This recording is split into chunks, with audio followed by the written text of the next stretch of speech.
Seperti magnet, DKI Jakarta sebagai kota metropolitan menyimpan banyak harapan bagi setiap orang. Kota ini memiliki daya tarik yang mendorong berbagai masyarakat penjuru Indonesia untuk datang ke sini, entah hanya untuk berekreasi maupun untuk mengadu nasib dan menetap. Rona pembangunan masif menyelimuti indahnya kota Jakarta. Pusat perbelanjaan, gedung kantor menjulang tinggi, universitas-universitas pencetak lulusan terbaik, hingga perumahan elit menjadi saksi bisu kemegahan ibu kota ini. Namun, di luar dari sorotan akan keindahan kota Jakarta, tersimpan sisi gelap yang tidak banyak orang tahu. Di pinggir rel kereta api, di samping sungai, dan di bawah jembatan, pemandangan jauh berbeda dari image Jakarta yang elit terkuak. Slum area, istilah yang tepat untuk menggambarkan situasi tersebut. Pemukiman dengan kualitas kumuh dan tidak sehat yang memungkinkan munculnya penyakit epidemik ke wilayah perkotaan. Kualitas bangunan per daerah slum area sangat rendah, dengan prasarana lingkungan yang kurang memadai dan membahayakan keberlangsungan hidup penghuninya. Tempat ini menjadi hunian bagi mereka yang tidak bisa bersaing di tengah kerasnya ibu kota ini, namun harus tetap bertahan untuk kelangsungan hidupnya.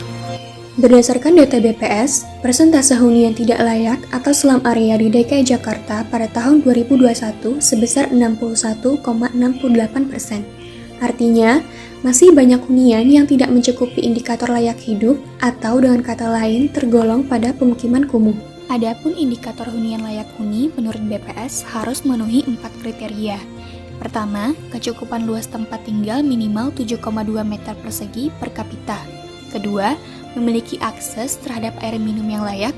Ketiga, memiliki akses terhadap sanitasi yang layak. Keempat, ketahanan bangunan yang baik.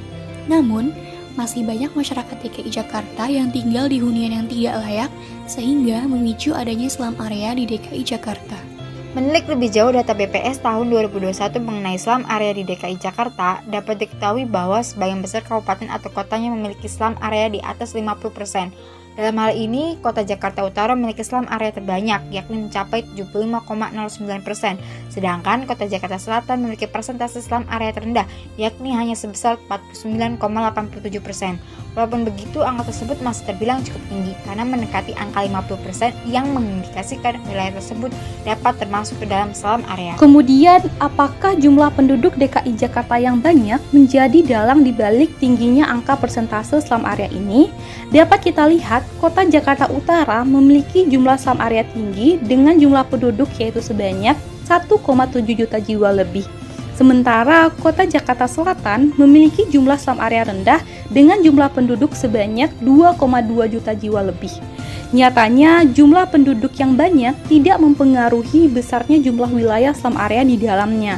Keberadaan penduduk yang tidak diiringi dengan ketersediaan ruang dapat berimplikasi pada timbulnya kawasan permukiman yang tidak tertata dan tidak terkendali sehingga terjadinya kondisi slum area. Lalu, apa yang menjadi faktor penyebab slum area?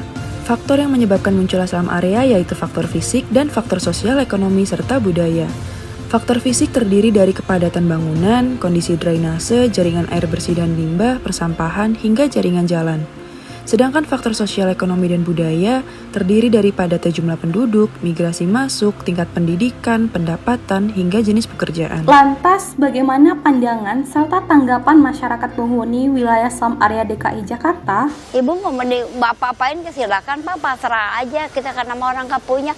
Lah kalau kontrak rumah di sini nggak ada yang murah, 500, 300, sebulan, 400. Kita buat kontrak nih, buat makan juga kita kembung kempes paribasannya ya enggak. Berbagai potret penderitaan yang dialami oleh masyarakat yang tinggal di wilayah slum area sangat memprihatinkan. Namun, belum ada kata terlambat untuk perubahan. Kami melayangkan harapan bersama pemerintah untuk dapat mengentas sisi menyedihkan ini. Sekarang 45% wilayah DKI ini berupa perumahan kumuh, bisa dipastikan akan lebih luas lagi perkembangan pemukiman kumuh tadi. Karena apa? Karena dalam tanda petik ada unsur pembiaran menjamurnya permukiman kumuh oleh Pemprov DKI.